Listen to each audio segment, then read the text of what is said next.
Folks, it is the holiday season, and with that comes a long list of seasonal holiday movies that we can enjoy with our friends and family. Among the vast list of amazing Christmas movies lies my absolute favorite seasonal treasure. I'm talking, of course, about 1990's Home Alone. I made my family disappear. The antics of Kevin McCallister and the Home Alone franchise are pretty much known to anybody from any generation, but specifically if you grew up in the early 90s. Straight up, as a kid, I don't think I knew any other kid that hadn't seen this movie. And while it is likely on someone you know's seasonal watch list, I highly recommend revisiting this movie in its entirety because it kicks ass. By the way, I kind of mean that literally, and that is the whole subject of today's scene breakdown. We are going to be breaking down the exciting final confrontation, the final showdown of Home Alone. Of course, that means that we are in for some hilarious gags, some pretty sinister traps, and of course, a whole lot of pain. So if you're ready to get in the holiday spirit, then please do drop a like on this video and make sure you're subscribed for the best in movie content. I'm Kier with JoBlo Originals, and you're watching Scene Breakdown.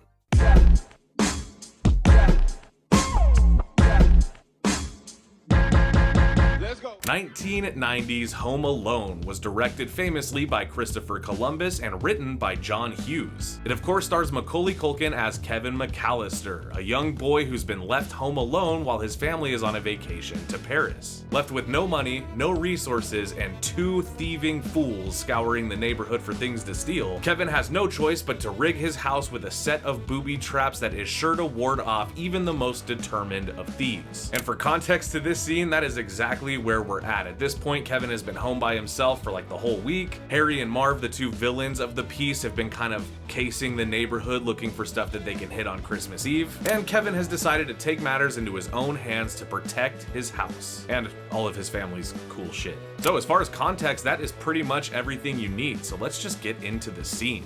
Okay, so today we are gonna do things a little bit differently. Since the sequence is about 15 minutes long, we're really just gonna be focusing on the traps and some of the more comedic moments. Honestly, that should work for you because you've probably seen this movie. This is it. Don't get scared now. Probably one of the most iconic lines from any Christmas movie and maybe any movie. I'm saying if you've ever gone into a Nerf fight, a water gun fight, a paintball fight, an airsoft fight, you've probably at least at one point said to yourself or heard somebody say, "This is it. Don't get scared now." Now, the exterior of this house is a real house in the suburbs of Chicago. It's a really beautiful home, as you can see. However, the inside of the house was simply not big enough to accommodate the set and the production that they needed to build. So what they did was they built the exact same house on the inside of an abandoned high school on a soundstage. But it was rigged with all kinds of maneuvers so that cameras and crews could get in and out of there without anybody being too cramped. And honestly, you wouldn't even know. You could look at the outside of this home and fully believe that this is what the inside looks like. We know that you're in there and that you're all alone. Okay, we definitely will get to the traps, but how are we not gonna talk about Joe Pesci and Daniel Stern as Harry and Marv? These guys are the quintessential dirtbag thieves from a children's movie. They're perfect. Famously, Daniel Stern was asked to play this role and initially declined the role of Marv because he couldn't commit to the 8-week shooting schedule. Of course, after some convincing and working with his agent, he decided to come back and do the movie. However, him and Joe Pesci have both stated on record that they didn't really have a lot of faith that this movie would be a top performing film. So as a result, they decided to fully ham up their performances and go over the top and just have fun with it. And personally, I'm so glad that they did that. Look at this reaction.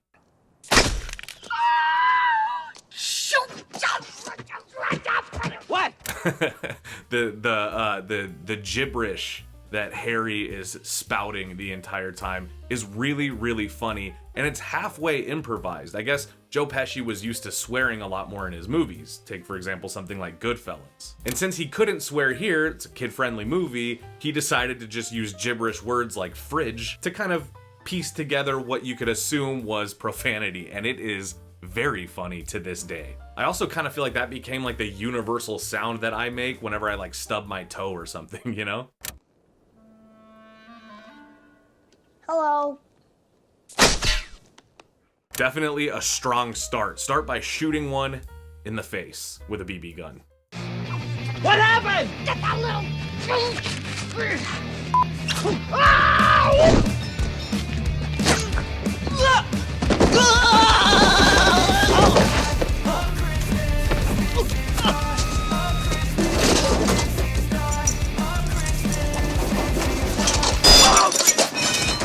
Maybe top 3 most iconic Home Alone traps, period, is the clothing iron falling on Marv's face from the laundry chute. And it was loosely outlined in the script that something would fall down the chute and land on his head, but it was actually Christopher Columbus's brother-in-law that recommended that it be a clothing iron. And that's what family's for, and that's what Christmas is all about. Because if it wasn't for the gift of that one idea, we wouldn't have this iconic image of an iron print on Marv's face. Personally, I don't know if I could live without that. A dead kid. Now that might be the number 1 most iconic. So obviously this movie was made before the days of heavy digital effects, so a lot of this stuff had to be done practically, and one of the things that was done completely practically was this prosthetic burnt head on top of Joe Pesci's real head. As legend has it, they made this for the movie and then Christopher Columbus took it from the set and still to this day has that burnt head in his office on display. Guys, we have got to get our hands on that thing.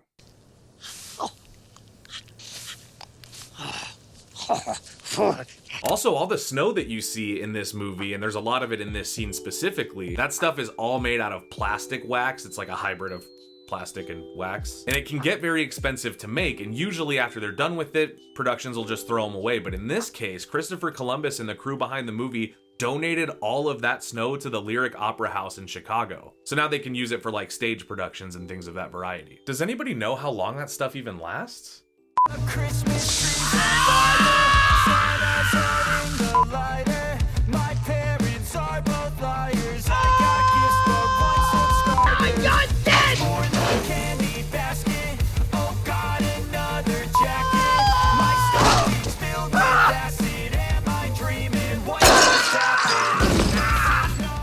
Harry? Why the hell did you take your shoes off? Why the hell you dressed like a chicken? That is a great line. Why the hell you dressed like a chicken? You know, that's actually one of 2 lines in this scene that were completely improvised by Daniel Stern kind of on the spot. And there wasn't a ton of improv in this movie. A lot of it was on the page, as they say. But whenever something is improvised, you can really tell how organic it is, because I have to imagine that as fun as this looks like it is to make, it must have also been kind of frustrating, you know, with all of these technical pieces and being covered in glue and feathers. It would be frustrating, you know? And I feel like some of that organic performance is why Daniel Stern is the perfect Marv. You guys give up? Or you're thirsty for more? Heads up! Okay, this is a little bit off topic, but I have to mention, if you guys haven't seen the horror film Better Watch Out, there's a scene that kind of recreates this paint can trap, and it is devastating. It is very, very scary. And ever since then, watching this scene, you realize just how dangerous that really is. He could have killed these 2 guys multiple times throughout this scene. There he is!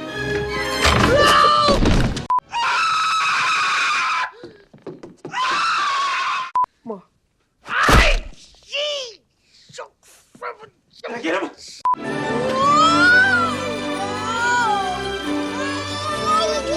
Okay, so for those that don't know this, I am about to blow your mind. The stunt double for Macaulay Culkin in this movie was actually a very short 30-year-old man dressed like Kevin McCallister. So I want to let that sink in when you see him ripping across that zip line. That's somebody about my age pretending to be like a 10-year-old boy. Where'd he go? Maybe committed suicide.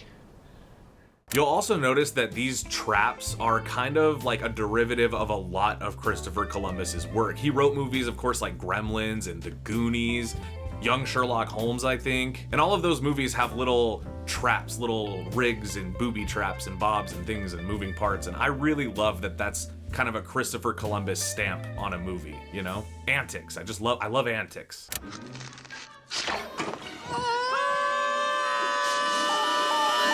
No! I heard a rumor that Joe Pesci intentionally did not interact with Macaulay Culkin on the set. Like, he avoided him as much as possible, so that way in the scenes he would actually come off as intimidating and scary. But a lot of people on the set had reported that Macaulay Culkin was such a professional and such a joy to work with that he wasn't intimidated at all. And I think that that's really cool.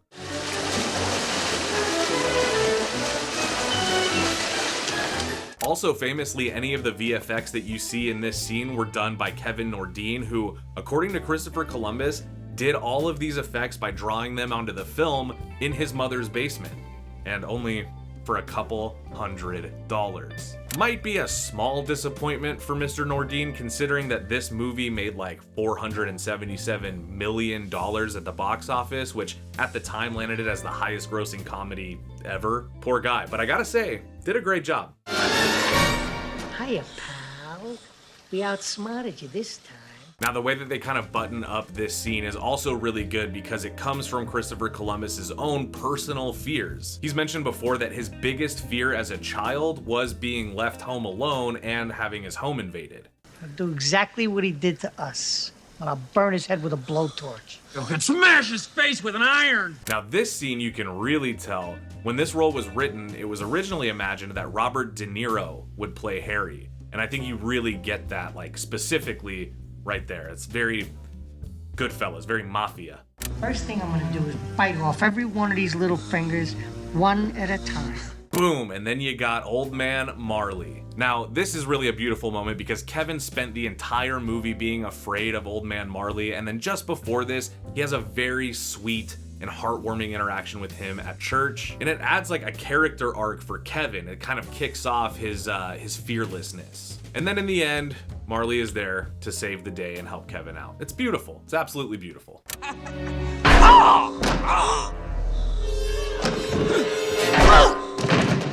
Now, as a Christmas present to me, what I need from you guys is to comment below what your favorite trap in this sequence is. While there's some that are certainly more iconic than others, I gotta say I will never get over the blowtorch on Joe Pesci's head. It's the best. This was one of those scenes that really kicked off kids being badass in pop culture, you know? Things like Spy Kids, all of those early 2000s kid protagonist adventure films, they all have a little bit of Kevin McCallister in their DNA. This is easily one of the most iconic characters ever. In fact, this scene spawned an entire theory that Kevin McCallister grows up to be John Kramer, who's Jigsaw in the Saw franchise. Anyway, guys, check out the movie. Have yourselves a safe and wonderful holiday season from all of us at JoBlo. Okay, I'm just gonna say it.